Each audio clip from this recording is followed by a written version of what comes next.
The G7 summit was this past week. Perhaps you've seen some news about it. The G7 countries are us, United Kingdom, Canada, Japan, France, Germany, and Italy.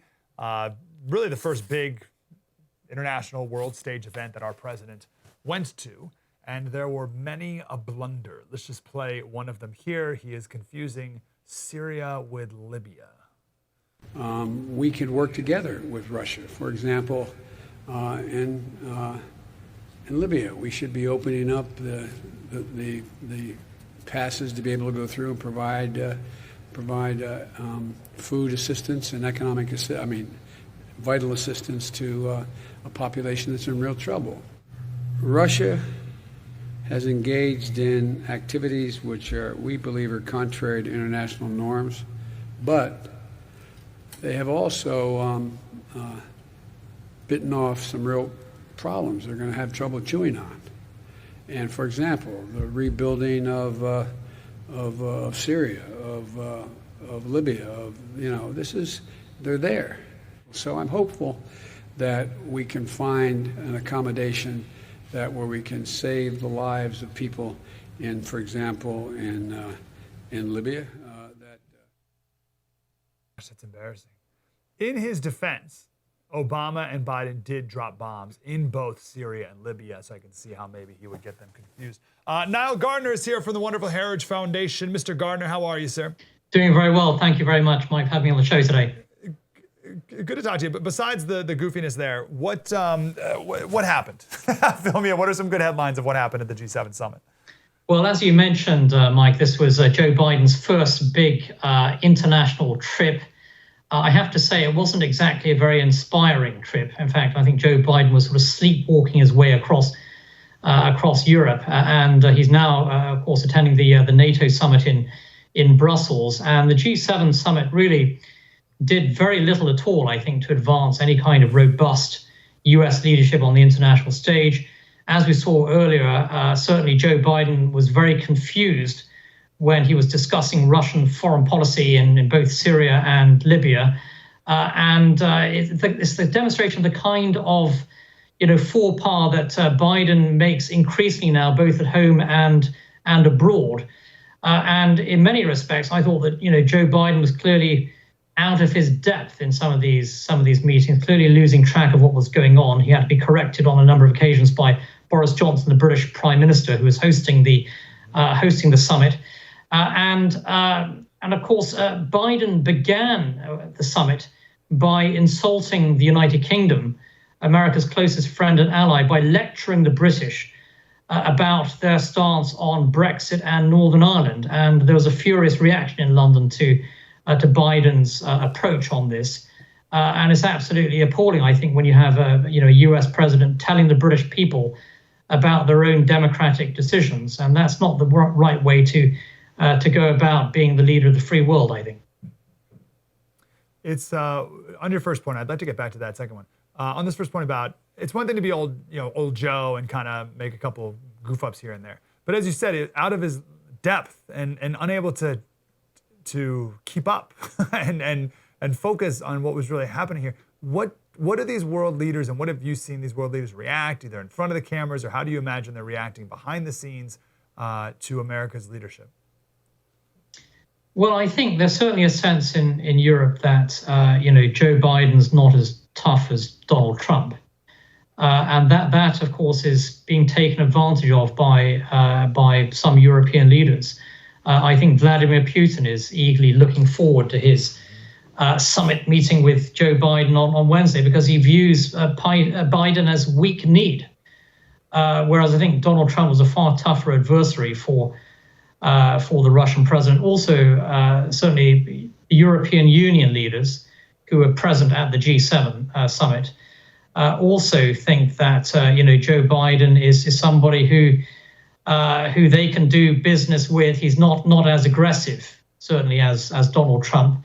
And I think that, Biden is seen as somebody who can be taken advantage of, actually, by some countries on the international stage. That's certainly as well how China looks at the Biden presidency. We didn't see a lot of strength and resolve coming from President Biden on this European trip. Europe is deeply divided over this issue. You need to have strong US leadership. in the face of both Moscow and Beijing. You're not seeing that from Joe Biden, really. He simply doesn't lead.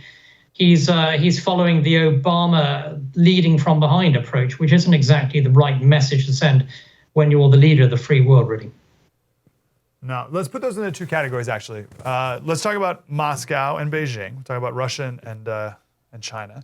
But first, how could Biden, and therefore America, be taken advantage of by our European allies, right? If America doesn't take the lead or doesn't have a strong voice at the table, what would the Europeans do that you believe would be at, not in America's best interest, and then ultimately potentially not even in the world's best interest, if we don't take that leadership role?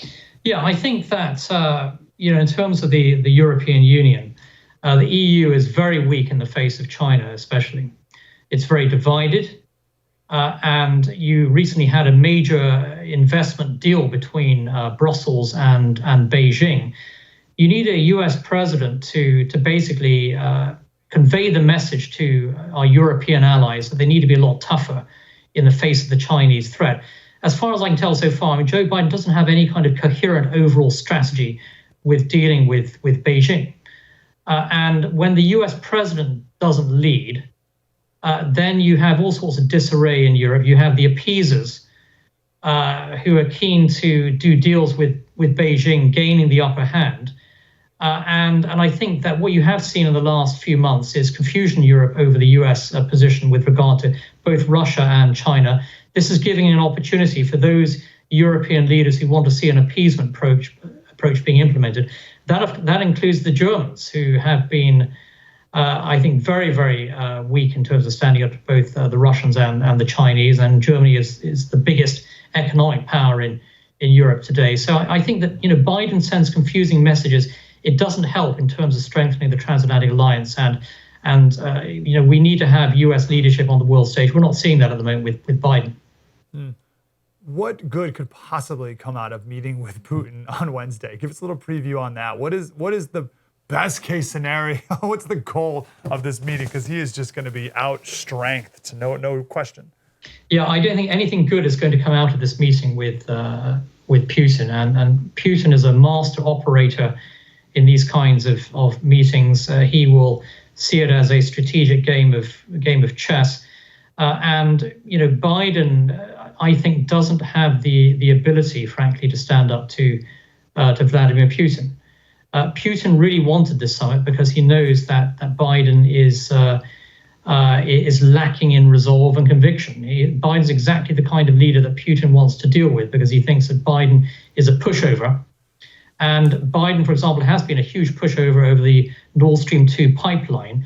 And Biden's refusal to sanction this pipeline has sent a tremendous message of weakness to Moscow. And, the Russians could write the script, frankly, for the Biden administration's policy over Nord Stream 2, which is basically throwing US allies in Eastern and Central Europe under the bus. It's a disgraceful approach.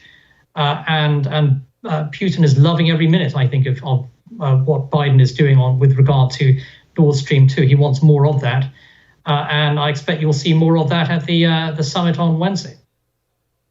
We got about 30 seconds. What was anything good that came out of the G7 summit for the world? I can't think of anything really constructive that came out of this G7 summit. And on the economic side, I think it was disastrous with a lot of big government proposals. And the Biden presidency is the most left-wing US presidency in history, and that's reflected in US foreign policy and in its broader economic policy, which does not embrace economic freedom or free markets. Wow. That was deep and insightful. I want more of that. Like, subscribe, get more.